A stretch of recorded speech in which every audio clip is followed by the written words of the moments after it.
Welcome back, student. Let us start next chapter, alkaloids.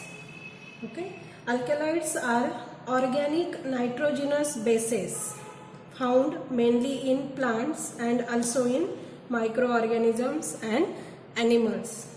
Alkaloids are organic nitrogenous bases. Organic nitrogenous bases found mainly in plants and animals. Alkaloids are the compound which are obtained from the plants. It means it is a natural resource or a natural source, are basic in nature and contains at least one nitrogen atom. Because of great diversity of structure, it is not possible to develop only one pathway for biogenesis of all alkaloids. Hence, we can derive alkaloids by using various types of biogenesis. We have to derive alkaloids from ornithine in our syllabus. The first biogenesis for alkaloid is alkaloids are derived from ornithine. Okay, this is first type for the biogenesis of alkaloid. Second one, we can also derive alkaloids from lysine. It means we obtain alkaloids from lysine. Third is a nicotinic acid. Nicotinic acid. From nicotinic acid we get a alkaloid. Next one, from tyrosine. Tyrosine we get a alkaloid, and the last type is we get alkaloid from tryptophan. We get alkaloid from tryptophan. In this chapter, we have to study these 5 types for the biogenesis of alkaloid.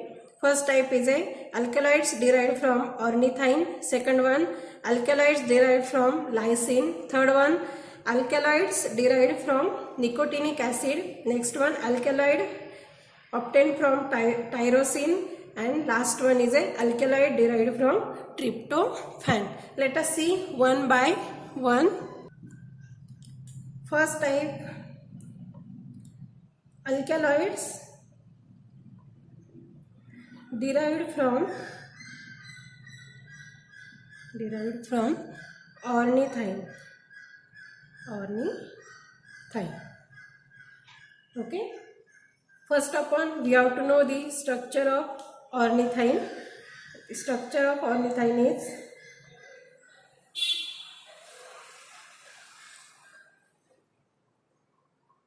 COH and here NH2. NH2, CH2, CH2, CH2, CH, COH, NH2. This is a L-ornithine.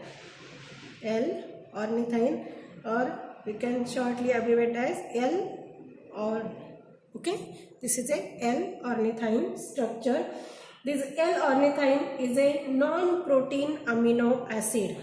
It is a non-protein amino acid. Okay, it contains acid and amino group, hence it is a amino acid forming part of the urea cycle in animals. Okay, it is non-protein amino acid forming part of the urea cycle in animals. This L-ornithine contain both delta and alpha amino acid. It means if we denote this carbon as a this is alpha, beta, gamma and delta. Okay, then at first carbon, it means at alpha carbon we get amino acid, and at delta position we get a amino group. Hence it contains alpha and delta amino group. It contains alpha and delta amino group. It supplies C4N. It gives C4N building block unit. In first chapter we study types of building block unit, and in that we study L-ornithine provide a C4N building block unit. It means it gives 1, 2, 3, 4 carbon atom along with 1 nitrogen. This is L-ornithine. Now let us start the biogenesis.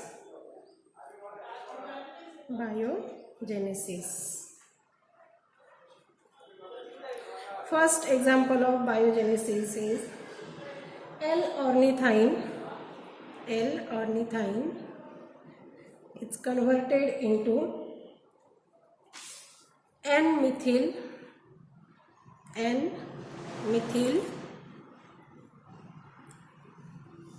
delta pyrrolinium cation. Okay, L-ornithine is converted into pyrrolinium cation. Let us see how this L-ornithine converted into this product. Okay, first upon draw the structure of L-ornithine. It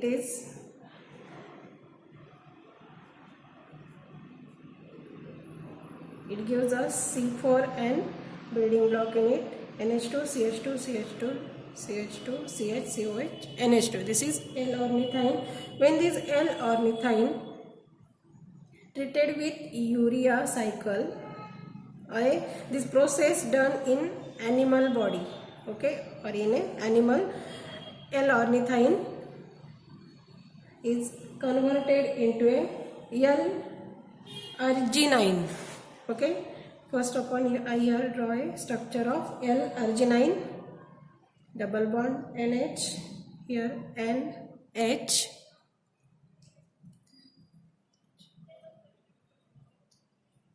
three times CH2 group, here COOH, and here a NH2. Okay, this is a L-arginine.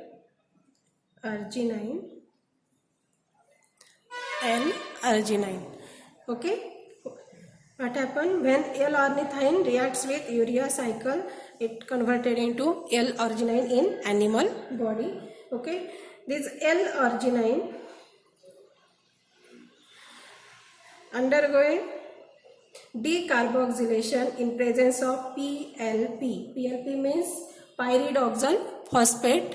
It is a coenzyme which is used for decarboxylation purpose. We study in first chapter decarboxylation step. In that we do a whole mechanism for this decarboxylation process. Okay, and we get a agmatine, and the structure of agmatine is NH2, C double bond NH, here NH, 4 times CH2 group, and here NH2. This is a structure of agmatine. Okay, in first step urea cycle is used. In next step pyridoxal phosphate used, which do a decarboxylation, and we get a agmatine from L-arginine. Next step is a hydrolysis. What happens when we do a hydrolysis over this agmatine? This imine functionality is converted into a ketone, and the structure is H2N, here carbonyl NH, CH2 4 times, and here NH2. This imine get converted into a carboxyl group. Next one,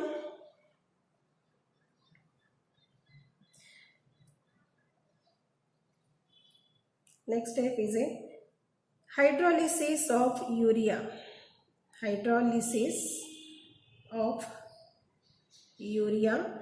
Okay, NH2 C double bond O NH. This is a structure of urea.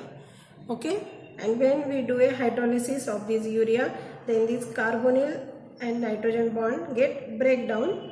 Okay, and we get a putrescine, and the structure of this putrescine is NH2 CH2 4 times NH2. This is a structure of putrescine. Okay. In next step, this putrescine reacts with SAM. This is a alkylating agent. We do a N-methylation. In first chapter, we study about this SAM. It is S-adenosyl group. Okay. When we use this SAM, there is N-methylation occur, and this one of the nitrogen get methylated, and the structure is NH, here methyl group, here CH2, NH2. Okay, we get this methylated compound. In next step, this methylated compound reacts with diamine oxidase. Diamine oxidase. By using this diamine oxidase, this NH2 group is converted into a carbonyl. In this way, we get N-methylpyrrolinium cation.